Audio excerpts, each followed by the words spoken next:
News समाज का आईना होता है। आईना कभी झूठ नहीं बोलता।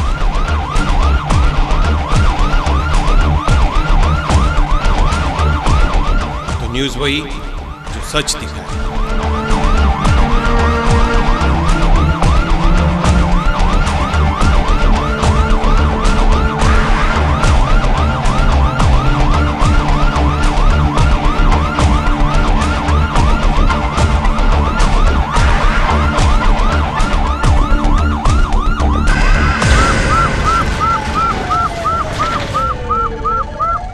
PCI न्यूज़ हमेशा एक कदम आगे। नमस्कार, PCI न्यूज़ के आज के एपिसोड में आप सभी दर्शकों का हार्दिक स्वागत है। PCI न्यूज़ हमेशा एक कदम आगे। पिछले दिनों मोदी जी ने जो नोट बंद किए थे 1000 और 500 के, लेकिन कई लोगों ने उसका फायदा भी उठाया। कारपोरेशन की तरफ से डिक्लेयर किया गया था कि अगर आप हाउस टैक्स भरना चाहते हैं तो 500 और 1000 के नोट लिए जाएंगे। उसमें कई लोगों ने फ़ायदा उठाया, अपनी हाउस टैक्स भर दिए और नोट भी चला दिए। लेकिन यही कारपोरेशन अब कार्रवाई कर रही है हाथ गाड़ियों पर और दुकानदार जो बाहर टांगनी लगाते हैं, यानी जो अपनी सजावट करते हैं अपने माल की, उसके पीछे। कारपोरेशन के कई अधिकारी रोज़ सुबह निकलते हैं कार्रवाई करने के लिए हाथ गाड़ियों पर, और दुकानदार जो बाहर अपनी सजावट करके दुकान के बाहर लगाते हैं वो उठाने के लिए।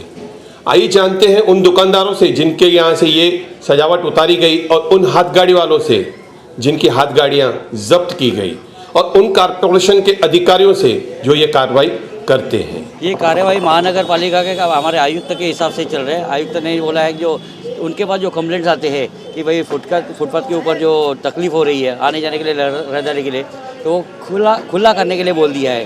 उसके हिसाब से माननीय आयुक्त के आदेश के हिसाब से हम लोग ये कार्यवाही चालू है, और ये जब तक यानी क्लियर नहीं होता तब तक चालू रहेगी, और बीच बीच में भी चालू रहेगी। आदेश वैसा, टाइमिंग तो ऐसा कुछ भी नहीं है। टाइमिंग तो हमारा 24 घंटा हम लोग बांधे हुए हैं।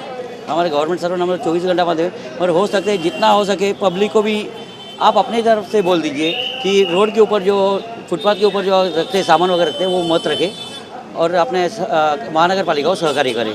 महानगरपालिकेकडून पदपथावरती जे हातगाड्या लागतात किंवा दुकानाच्या समोर दुकानदार फुटपाथवरती येतात, तर त्याच्यावरती कोणतीही त्यांनी दुकानदारांनी सामान ठेवू नये। जर ते सामान ठेवलं तर ते महानगरपालिकेकडून जप्त करण्यात येईल, त्याच्यावर कारवाई करण्यात येईल। ये जो सामान हम लोग उठा रहे हैं रोड के ऊपर जो डिस्टर्ब हो रहा है, तो वो वापस देने वाले नहीं है, वैसा आदेश भी है। और हमारी गाड़ी भी घड़ी घूम रही है, उनके हिसाब से आप अपने हिसाब से भी बता दें। जी नहीं, फाइन वगैरह भी कुछ नहीं, ये जब्त हो गया है। जो सामान हम लेंगे वो वापस देने वाले नहीं है। हमारा सीढ़ी भी मार्केट का सीढ़ी तोड़ दिया है, टोटल सीढ़ी भी तोड़ दिया, तीनों सीढ़ी। अब मोहल्ले से इनकार कर रहे हैं, अभी पूरा तोड़ दिया है। अभी ग्राहक कस्टमर हमारे पास ऊपर कैसे आएंगे? उनको अधिकारी नहीं है सीढ़ी तोड़ने का, अभी जा भी नहीं उनके पास, चुप करके खड़े। अभी सीढ़ी का नुकसान कौन भरेगा? हमारा रोक लो, वो भी गाड़ी नहीं रोक रहा है, कुछ भी नोटिस हमारे पास नहीं आया था। किसी का सीढ़ी तोड़ते हैं, किसी का नहीं तोड़ते हैं। कानून सबके बराबर एक जैसा होना चाहिए ना। कानून एक के लिए अलग कानून, दूसरों के लिए अलग कानून। क्यों? कौन नुकसान भर के देगा? एक का सीढ़ी तोड़ता है, दूसरे का नहीं तोड़ता है। एक का पतरा तोड़ता है, दूसरे का पतरा नहीं तोड़ता है। कानून सबके लिए एक बराबर होता है। ये जो लाइट के खंभे लगेले, P1 P2 के बोर्ड लगेले है, खंभे लगेले, उनको बाहर निकाले, उखाड़े, एकदम दीवार से लगावे। जिनको भी देखने आएगा P1 2 वो तो दीवार में ही देख सकता है। हाँ, 3-3, 4-4 फुट रोड के बाहर खंभे लगे हैं, P1 2 का बोर्ड लगेला है। बैंक ऑफ बड़ौदा के बाहर मैं कमिश्नर को विनती करता हूँ, आके सब बोर्ड जो P1 P2 रोड के बाहर है, लाइट के खंभे बाहर है, यहाँ इमरजेंसी लाइट के बाहर है, यहाँ जो रिक्शा स्टैंड के खंभे लगेले हैं, P1 P2 पार्किंग का बोर्ड लगा हुआ है, और जो इनका स्टेट का बोर्ड लगा हुआ है वो भी उनको बाहर निकालने के लिए बोले, वो भी उखाड़ने के लिए बोले। मेरा नाम मनोज चेटवानी है। मेरा ये आइसक्रीम का दुकान पिछले 25 बरस से हीरा मिर्जा के सामने है। आज से 15 बरस पहले हमारा बिल्डिंग थोड़ा कमज़ोर हो गई थी, उसके कारण हमने ये पिलर लगाए थे। आज इतनी मजबूत है कि पूरा भूकंप आए ओला से हिल जाएगा, लेकिन हमारी बिल्डिंग नहीं हिलेगी। अचानक कल म्यूनसिपाल्टी वाले आए, उसमें एक प्रकाश और एक दूसरा उनका साथी था। उन्होंने इसको जो सपोर्ट देने के लिए हमने दीवार बनाई थी, वो बिना किसी नोटिस के, बिना किसी इन्फॉर्मेशन के तोड़ दी। अगर इसके बाद बिल्डिंग गिर जाए तो उसके लिए जवाबदार कौन रहेगा? आम आदमी सिंधी लोग को तंग करने के लिए आए हैं और बिना पूछे किसी नोटिस के दीवार तोड़ रहे हैं, जिसके कारण हमारी बिल्डिंग खड़ी है। अगर ये बिल्डिंग गिर जाए तो कौन जवाब देगा? म्यूनसिपल का कमिश्नर और उसके जो प्रकाश और दूसरा उनके साथी हरीश दारी को सब मालूम है, बिना नोटिस के दिए दीवार तोड़ा गया है। हम लोग देखते हैं दिवाली के पहले से एक्चुअली ये कार्रवाई लेनी थी, लेकिन दिवाली के लिए हम रुके थे लोगों का धंधा वगैरह ऐसा करके। आप लोगों ने देखा है कि कितने बड़े बड़े दुकान रहने के बावजूद 10-10 लोग बाहर आते हैं और उसके बाद और थोड़ा सा फेरी वाला रहता है। इससे लोगों को आने जाने में दिक्कत हो रही है। पूरा रोड और फुटपाथ कैप्चर करके रखा है। इसमें दिक्कतें हमको ही हो रही हैं। इसलिए हमने ये सोचा कि ये कार्रवाई होना ज़रूरी है। आज ना कल ये ज़रूरी ही था, क्योंकि 2 दिन से जैसे कॉरपोरेशन ने अनाउंसमेंट किया कि ऐसे कार्रवाई होने वाली है, लोगों ने सहयोग भी दिया था और 2 दिन से हम देख रहे हैं कि ट्रैफिक का मूवमेंट जो है वो सही तरीके से हो रही है और थोड़ी सी जो दिक्कतें थी उसको दूर करने के लिए आज आए हैं। इलीगली बढ़ाया हुआ जो जगह है उसके ऊपर ही कार्रवाई कर रही है और मैं सबको आह्वान करता हूँ, जो भी रिक्वेस्ट करता हूँ कि आप लोग सहयोग दें। देखिए बात ऐसी है, आज शुरू हुआ है, आज शुरू हुई कार्रवाई तो आज ही 100% होगा नहीं, ये तो शुरुआत है। आज आप दूसरे बोर्ड दिखाएंगे, तीसरे बोर्ड दिखाएंगे, उसके ऊपर भी कार्रवाई शुरू तो हुई है। आज एक ही दिन में पूरा उल्लासनगर कैसा साफ हो जाएगा? हमने देखा कि अंबरनाथ ये कल्याण रोड जो है वो साफ करने में 2-3 महीने का टाइम लगा था। तो ये भी छोटी छोटी चीज़ें जो है उसको अभी 2-3 घंटे भी नहीं हुए, तो अभी लोग बोल रहे हैं कि इधर उधर ऑब्जेक्शन ले रहे हैं। थोड़ा सा समय लगेगा, शुरू हुआ है, आप सहयोग दे दो, सबके लिए अच्छा होगा। और आपका कोई स्ट्रक्चर तोड़ नहीं रही है, जो इलीगली बढ़ाया हुआ है वही तोड़ रहे हैं। तो ये ट्रैफिक को मद्देनज़र रखते हुए अगर ट्रैफिक ठीक रहेगी तो व्यापार बढ़ेगा, लोग आते रहेंगे। क्योंकि बहुत सारी समस्याएं ये होती है कि उल्लासनगर में जाओ तो ट्रैफिक में फंस जाएंगे, इसलिए लोग आते नहीं है। तो ये समस्या दूर होने के बाद व्यापार भी बढ़ने वाला है हमारा, और शहर हम बोलते हैं साफ़ सुथरा स्वच्छ रहे। इसके लिए जो अभी कमिश्नर साहब ने स्टेप लिया है, मैं समझता हूँ कि सबको सहयोग देना चाहिए, ये हमारी भलाई के लिए। PCI न्यूज़, हमेशा एक कदम आगे। यहाँ पर अजमत आरा करके एक जो पेशेंट है, ये 9 महीने से यही आकर ट्रीटमेंट कर रही है। जब इसका डिलीवरी का समय आया, जब उसको तकलीफ हो रही है, तो यहाँ के प्रशासन का कहना है कि इनके पास कोई गायनोकोलॉजिस्ट नहीं है, कोई सीजर करने के कोई डॉक्टर नहीं है, तो इन्होंने उसको कड़वा भेजा। अभी ये लेडी कल कड़वा जाके आई, कड़वा से भी उसको रिटर्न भेजा, वहाँ पर इसका सीजर नहीं कर रहे। तो सवाल ये उठता है कि 4 और 5 नंबर के जो गरीब जनता है ये वो कहाँ जाएगी, वो महिलाएं कहाँ जाएगी? यहाँ का प्रशासन पूरी तरह से अपनी जिम्मेदारी झटक रहा है कि हमारे पास 5 तारीख से यहाँ पर कोई भी डॉक्टर नहीं है, इसके लिए हम इसका सीजर यहाँ पर नहीं कर सकते। तो हम प्रशासन को कहना चाह रहे हैं कि आप करना क्या चाह रहे हो? इस महिलाओं की ट्रीटमेंट कहाँ पर होगी? यहाँ पे उल्लासनगर 4 नंबर रोटी उल्लासनगर 4 में जो यहाँ पर मध्यवर्ती अस्पताल है, यहाँ पर इनका कहना है कि उनका कोई डॉक्टर नहीं है।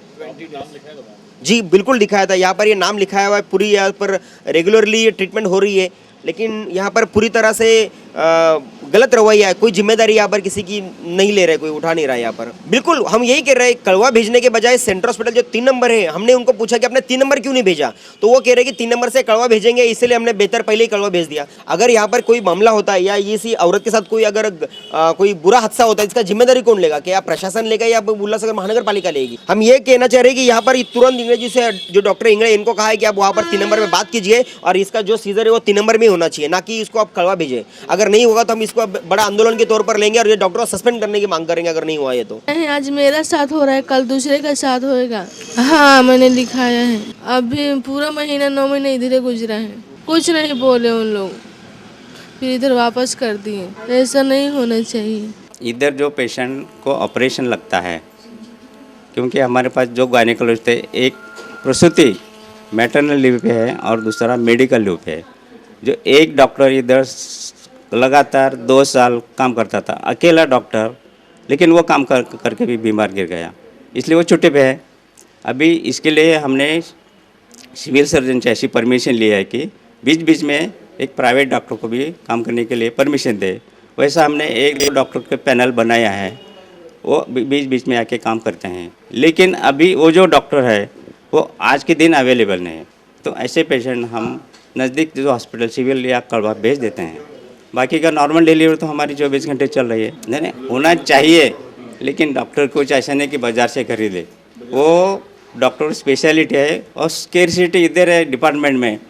हाँ, हम और ऐसा नहीं कि हम प्रशासन ने मांगा, हमारा कंटिन्यूस ऊपर के हमारे डिप्टी डायरेक्टर सिविल सर हम हर महीना मांगते हैं। कितने महीने से डॉक्टर नहीं है? ये 5 तारीख से, अभी 5 तारीख से मतलब 20 दिन हो गए। 20 दिन हो गए। हॉस्पिटल बिना डॉक्टर के रह सकता है? वो हमारा जो पैनल डॉक्टर है वो आके करते हैं, काम करते हैं, लेकिन आज का प्रॉब्लम ऐसा है कि वो पैनल का प्राइवेट डॉक्टर है, उससे हम ज़्यादा ये नहीं कर सकते, ज़बरदस्ती नहीं कर सकते। अगर आया तो करता है, अगर उसका कुछ मजबूरी है वो कोई बाहर जाता है। मेरा डॉक्टर इंग्ले। PCI न्यूज़, हमेशा एक कदम आगे। नोटबंदी का फायदा उठाकर कई ऐसे लोग हैं जो पुलिस का रूप यानी पुलिस की वर्दी पहनकर लोगों को ठग रहे हैं। हम निवेदन करेंगे पुलिस से कि इन नकली पुलिस को पकड़कर सलाखों के पीछे भेजें और पब्लिक को भी सावधान करेंगे कि अगर आपको कोई कहता है कि मैं पुलिस वाला हूं, तो आपको पूरा हक है उसका आई कार्ड पूछने का। बिना आई कार्ड के आप उन्हें छानबीन का कोई भी मौका न दें। PCI न्यूज़, हमेशा एक कदम आगे। शादी के दौरान चोरी की घटनाएं ज़्यादातर होती रहती हैं। लोग ध्यान कम देते हैं, कहते हैं कि ये घटनाएं तो शादी में होती रहती है, लेकिन ये घटना है जवार होटल की, जहां पर एक मोबाइल चोरी हुआ शादी के इस कार्यक्रम में। जिनका मोबाइल चोरी हुआ उन्होंने सेंट्रल पुलिस चौकी में रिपोर्ट दर्ज करवाई। जब पुलिस वहां पहुंची तो सीसीटीवी खंगालने के लिए उनके पास कुछ नहीं था, क्योंकि होटल की सीसीटीवी बंद थी। आगे की जांच सेंट्रल पुलिस स्टेशन के वरिष्ठ अधिकारी कर रहे हैं। आइए ज़्यादा जानकारी लेते हैं उन्हीं से जिनका ये मोबाइल चोरी हुआ। कल रात को फैमिली के साथ हमारे भाई आए थे शादी में, उसमें इनका भतीजा साथ में था जिसकी तकरीबन 10 साल की उम्र है, जिसके हाथ में सैमसंग A7 का मोबाइल था, सैमसंग A7। तो स्टेज के बाजू में वो बच्चे सब आपस में खेल रहे थे, उसने सोफ़ा पर मोबाइल रखा तो 2-5 मिनट में ही वो मोबाइल वहीं से मिस हो गया। उससे पता चला कि मोबाइल मिस हो चुका है, कोई उठा गया है। तो बाद में जब यहाँ पर जो मैनेजमेंट है उनको बताया गया तो उन्होंने रिंग दिया, तो रिंग बज रही थी 10 से 15 मिनट। 10 से 15 मिनट के बाद वो मोबाइल स्विच ऑफ हो गया। स्विच ऑफ हो गया तो उसके बाद तो मतलब इन्होंने भी खुद ढूंढा है, मिल नहीं रहा है। अब जब वो फुटेज निकालने गए हैं तो पता चल रहा है कि जवार के मैनेजर बोल रहे हैं, मिस्टर निर्मल सिंह कह रहे हैं कि हमारी कैमरा ही बंद है। अब अगर कैमरा ही बंद है तो फिर पता कैसे चलेगा कि किसने ये मोबाइल उठाया है। तो जवाहर होटल में अगर ये जिम्मेदारी नहीं है, इनके कैमरा सब इतने बड़े लगे हुए हैं, DVR लगा हुआ है, लोग शादियां कर रहे हैं इतनी बड़ी, ये तो चलो ठीक है एक मोबाइल मिस हो रहा है, मे भी पॉसिबिलिटी है कि आज की डेट में कोई भी ट्रेजेडी हो सकती है, तो उसकी जवाबदारी कौन उठा सकता है। ऐसी होटल में तो एक्चुअली क्या है, मैनेजमेंट तो बराबर होना चाहिए। अब हम उनसे पूछ कर आए हैं कि आप इसकी जवाबदारी कैसे लोगे, बोले हमारी कोई जवाबदारी नहीं है, हमारी तो मोबाइल स्विच ऑफ, कैमरा ही सब बंद है, सिर्फ बार काउंटर पे एक ही कैमरा चालू है। अभी हम जस्ट पुलिस चौकी में कंप्लेंट लिखा कराए हैं, सेंट्रल पुलिस चौकी में। उन्होंने FIR दर्ज तो किया हुआ है और उन्होंने हमें FIR का नंबर भी दिया है जिससे हम मोबाइल स्विच ऑफ करके दूसरा नंबर ले सकते हैं। तो वहाँ से तो हमें एक्चुअली कोऑपरेट अच्छा मिला है। उन्होंने कहा है हम अपनी तरफ से कोशिश करेंगे। कहीं ना कहीं होटल की जिम्मेदारी है आपका जिम्मेदारी। हाँ, ये तो सच में होटल की जवाबदारी हो बनती है, क्योंकि उनके यहाँ कैमरा लगे हुए हैं, इतने बड़े लोग शादियों के हॉल कर रहे हैं, लाखों रुपए खर्चा कर रहे हैं, तो एक जवाबदारी बनती है। किंग्स करके कोई कैटरिंग वाले बताएं जिनकी कैटरिंग थी यहाँ पर, बट ठीक है अभी देखें ये होटल वाले कहाँ तक की अपनी जवाबदारी लेते हैं। अब तक तो कोई जवाब नहीं दे रहे। एक निवेदन है, अगर आप CCTV लगाते तो उन्हें चालू रखिए, नहीं तो CCTV लगाने का मतलब ही क्या हुआ, क्योंकि यहाँ पर अगर CCTV चालू रहती तो शायद चोर पकड़ा जाता। PCI न्यूज़, हमेशा एक कदम आगे। उल्लासनगर में लोग चिल्लाते रहते हैं पानी के लिए, लेकिन कारपोरेशन यानी प्रशासन इस ओर बिल्कुल ध्यान नहीं देता है कि कई जगह पर पानी लीकेज है। अगर ये पानी का लीकेज बंद किया गया तो ये हज़ारों लीटर गैलन पानी लोगों को मिलेगा और लोगों की प्यास बुझेगी, लोगों के हाहाकार से बचेगी कारपोरेशन। आइए हमारी कैमरा की नज़र से देखते हैं कि कहाँ कहाँ पर ये पानी लीकेज है। PCI न्यूज़, हमेशा एक कदम आगे। उल्लासनगर विट्ठलवाड़ी पुलिस चौकी में एक प्रेस कॉन्फ्रेंस रखी गई थी।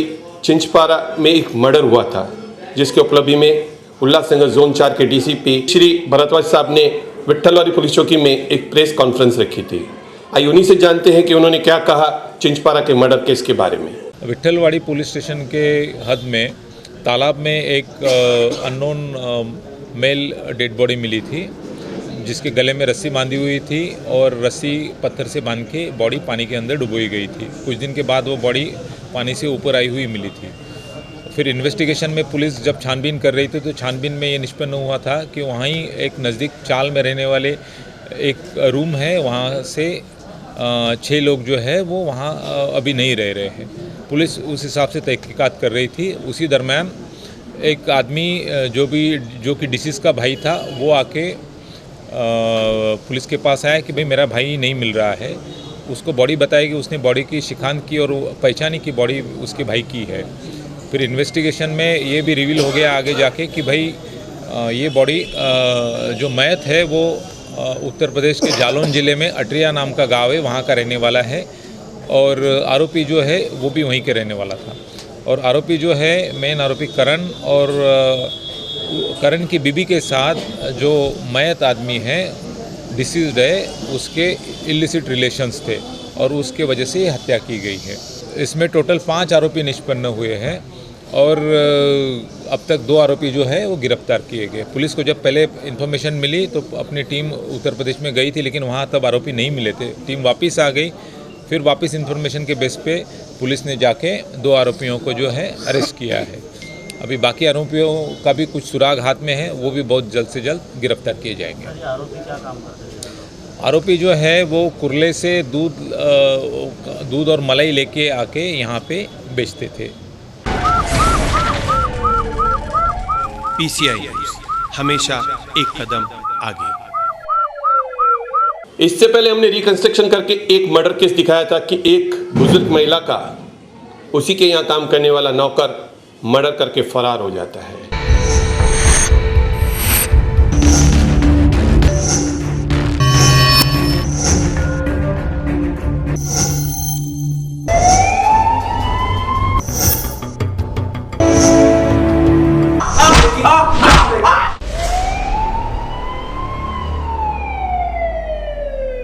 एक और स्टोरी हम लेके आ रहे हैं, लेकिन उसके लिए हमें कलाकार चाहिए, नए आर्टिस्ट चाहिए जो रोल कर पाए। इसके लिए ऑडिशन रखा गया है हर रोज़ शाम 6 से 9 के दरमियान PCI के ऑफिस में। हमारा पता है सनम चाय वाले के बिल्कुल पीछे महादेव मंदिर के नीचे जो सीढ़ियाँ उतरती है वहीं पर PCI के ऑफिस है। यहाँ पर आके आप अपना ऑडिशन दे सकते हैं शाम 6 से 9 के दरमियान। PCI न्यूज़, हमेशा एक कदम आगे।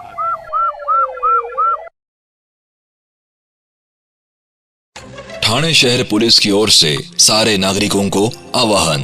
चैन चोरी, महिलाओं के साथ धोखा, चोरी जैसे हादसों से सावधान रहने के लिए पेश है ये सूचना। मॉर्निंग वॉक, सब्जी मंडी, मंदिर जैसे ठिकानों पर जाते वक्त औरतें ज्यादा गहने ना पहने। औरतें ज्यादा गहने पहनकर गहनों का प्रदर्शन ना करे। 2 व्हीलर पर सवार होकर या पता पूछने का बहाना कर गहने खींचने वालों से सावधान रहे। रात को अकेले घूमते वक्त गहने ना पहने। अपने घर में कभी भी गहने पॉलिश करने वालों को प्रवेश ना दे, इससे आपके साथ धोखा हो सकता है। आपके घर पर शनि का दोष है या कोई और कारण की वजह से आपके गहनों की पूजा करवा ले, ऐसा कहने वाले बहरूपियों से सावधान रहे। और भीड़ में यात्रा करते वक्त भी सावधान रहे। आपसे चिपक के चलने वाले स्त्री या पुरुष से सावधान रहे। यात्रा के दौरान अनजान लोगों से खाना या पीने का सामान ना ले, इस तरह वो आपको बेहोश करके आपके गहने चुराने की संभावना होती है। गहने और कीमती वस्तु हमेशा लॉकर में रखे। रास्ते में आगे दंगे हो रहे हैं, मर्डर हुआ है, साहब सामने खड़े हैं, हम पुलिस वाले हैं, अपने गहने उतार कर दे, ऐसा बोलकर बहुत सारे बहरूपीय नागरिकों को फंसाते हैं। ध्यान रखे, पुलिस कभी नागरिकों के गहने नहीं मांगती। बुजुर्ग महिलाओं के साथ इस प्रकार की घटनाएं ज्यादा होती है। दुकान, मॉल, मंदिर, समारंभों के इर्द गिर्द चोर महिलाओं का पीछा करते हैं और उन पर अपनी नजर रखते हैं। और वही महिलाएं जब रास्ते पर अकेली होती है तब ये चोर सामने से या पीछे से मोटरसाइकिल पर सवार होकर महिलाओं की चेन खींच लेते हैं। सोसाइटी और व्यापारियों को सूचना, सोसाइटी में वॉचमैन जरूर रखे, सोसाइटी में सीसीटीवी कैमरा लगवाए, सोसाइटी या बंगलों में काम करने वाले नौकर, नौकरानी, किराएदार इनकी जानकारी फोटो के साथ पुलिस स्टेशन को जरूर दे। शहर के बाहर जाते वक्त अपने पड़ोसियों को जरूर बताए। सोसाइटी के वॉचमैन के घर का पता, उसके संग रहने वाले व्यक्तियों की जानकारी पुलिस को दे और उनका चरित्र पड़ताल करने के बाद ही उन्हें वॉचमैन के काम पर रखे। सोसाइटी के किराएदार दूसरे राज्यों के व्यक्तियों के गतिविधियों पर ध्यान रखे। अलार्म और सेंट्रल लॉक लगवाए। अर्जेंट मदद के लिए पुलिस का दूरध्वनि क्रमांक तो आपको पता ही है, फिर से एक बार ध्यान से सुन ले, 100। इस क्रमांक पर मदद के लिए जरूर फोन करे और पुलिस के मदद का लाभ उठाए। फ्लैट या बंगला धारकों ने अपना घर भाड़े पर देने पर 4 दिन के अंदर पुलिस स्टेशन के फॉर्म में भर के देनी चाहिए, अन्यथा घर मालिक पर कानूनी कार्रवाई की जाएगी। लावारिस वस्तु, शंकाजनक बैग दिखते ही नियंत्रण कक्ष को 100 नंबर पर जल्द से जल्द सूचित करे। ये सारी सूचनाओं का सारे नागरिक पालन करे। ऐसी ठाणे पुलिस की ओर से एक गुजारिश। धन्यवाद।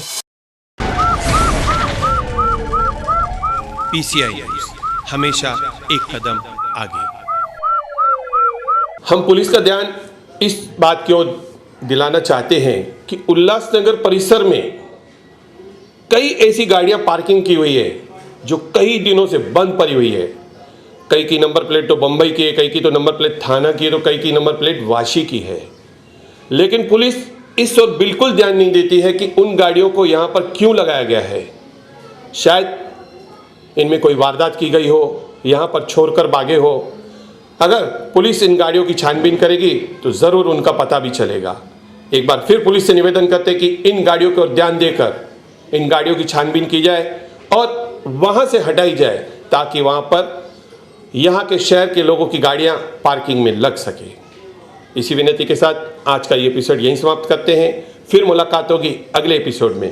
तब तक आप देखते रहें डेन कोनाक यूएसए के बनने।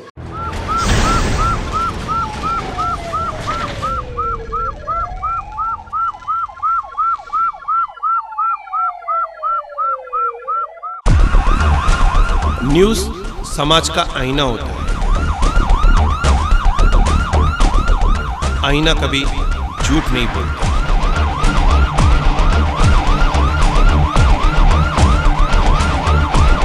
तो न्यूज़ वही जो सच दिखाए।